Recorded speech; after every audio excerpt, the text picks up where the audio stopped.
Hi, this is Jasmine. Welcome to Attentive Reviews. So today we're going to be talking about The Mandalorian Season 1, the first Star Wars show to be made to stream on Disney Plus, which is the platform that Disney owns. I know I am very, very, very late to this whole thing. The show came out last year, but I did not have Disney Plus. I wanted to put my foot down and be like, I don't want to pay money for it. But one of my friends who loves Disney more than I do got it, and she's letting me borrow it.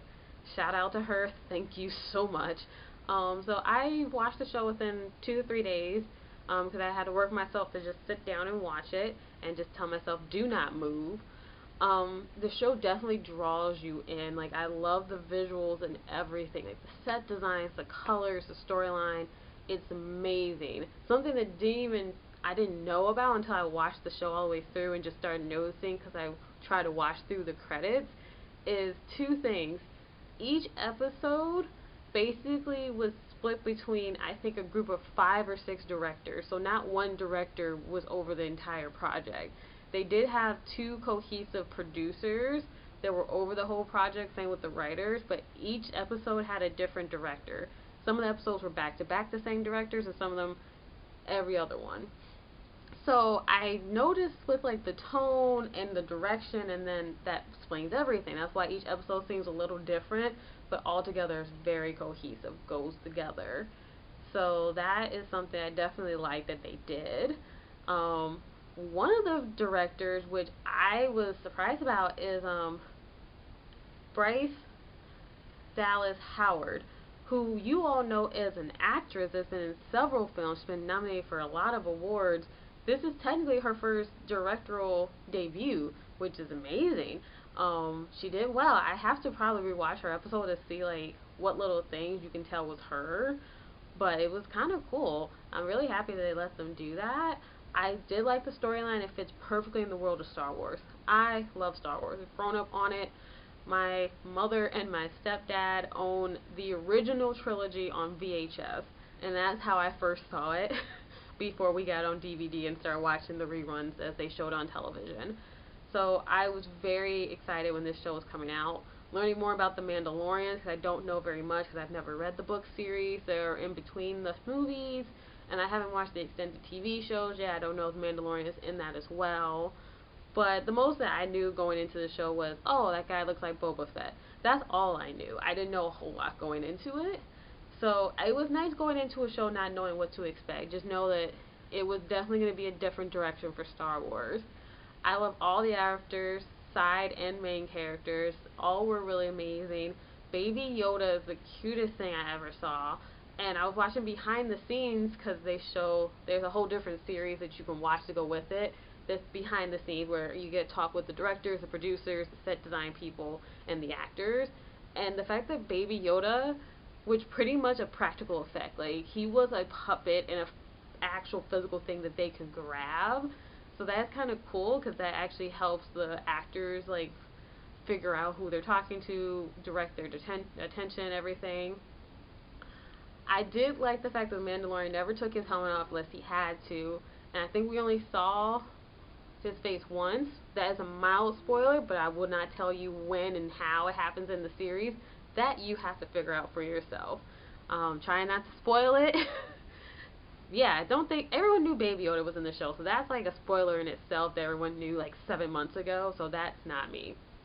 If you came here for a spoiler-free review, I am trying to do the best I can without getting into so many plot details, but I would say if you like adventure, you like sci-fi, you love the world of Star Wars, not just the stuff that includes the Skywalker family and Jedi, but just the world of it, you would definitely love this show. The world building, like little things that you would notice because you've seen all the movies and other things, you're like, oh, I know what that is. Oh, that's really cool. And you're like, oh, that's what that alien species is called, and this, that, and the other. And just seeing where the world is after episode 6. So I have to remember because I call them the original trilogy, the prequels, and the new trilogy, but the numbering's all different. Like prequels is 1, 2, 3, and then the original trilogy is 4, 5, and 6. So this all takes place after movie 6, but way before the new trilogy with Rey, Finn, Poe, and all of them. So this is in that in-between space. which is excellent because that leaves a lot of room for like creativity, because we don't know a whole lot what happened in between the Empire falling and the rise of the New Order. So it's kind of cool, like, to see what they're going to do with that, because it's a vast area of time. So I am very excited to see what happens for season 2. I know it definitely got the green light for season 2 and probably a season 3. Fingers crossed. But yeah, I also found out recently how much it costs for the show per episode, and I can definitely see every penny was used wisely. It's in like the 5 to tens of millions of dollars per episode. That's a lot for Disney. I give them props for putting their money where their mouth is. But yeah, it it was good. I just trying to find words to explain it. Like, after the first episode, you're drawn in. You want to know where this is going. You want to know more about it.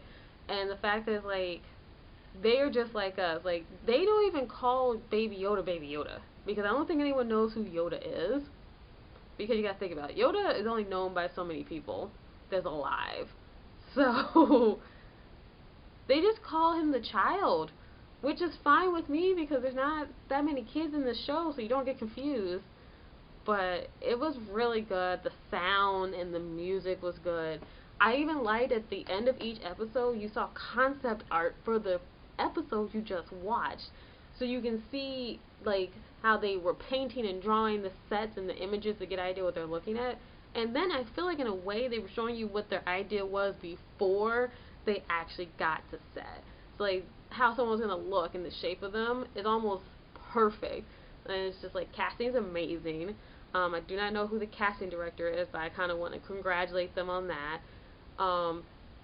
Pedro Pascal, I feel like I'm mispronouncing his last name incorrectly. You might all know him as the Viper from Game of Thrones and a couple other things that I can't think of right now. But he was amazing as a Mandalorian, to the point where I didn't even realize it was him until he said certain words. I'm like, oh, I know that voice.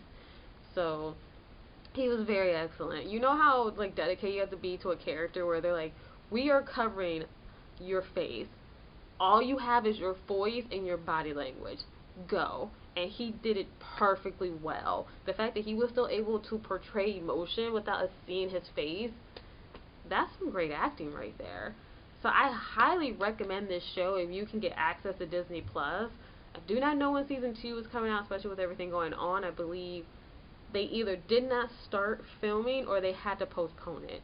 I do not know, but we're gonna all keep our eyes out for that. I feel like once we know, I'm gonna try to, like, scream it, like, oh my goodness, season 2's coming. I'm excited. So I'm happy I finally watched it. I'm happy that I got to talk to it about my friends, and they were happy I finally saw it because I was the last one to the group to watch it. But I highly recommend it, especially if you're a Star Wars fan. You're gonna love it. I hope you love it. And if you don't, I mean, just let me know why you didn't like it. I do want to hear why people did different takes on it.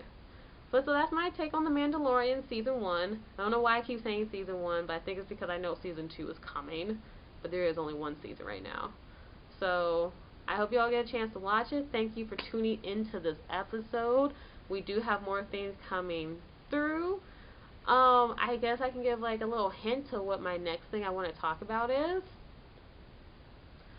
It's just a Netflix show, and it's very popular. It's had its ups and downs, but it's not that old of a show. It involves kids. I think that gives enough. Something also I'm very late to the party for, so stay tuned for that. Alright, you guys have a good day. Bye.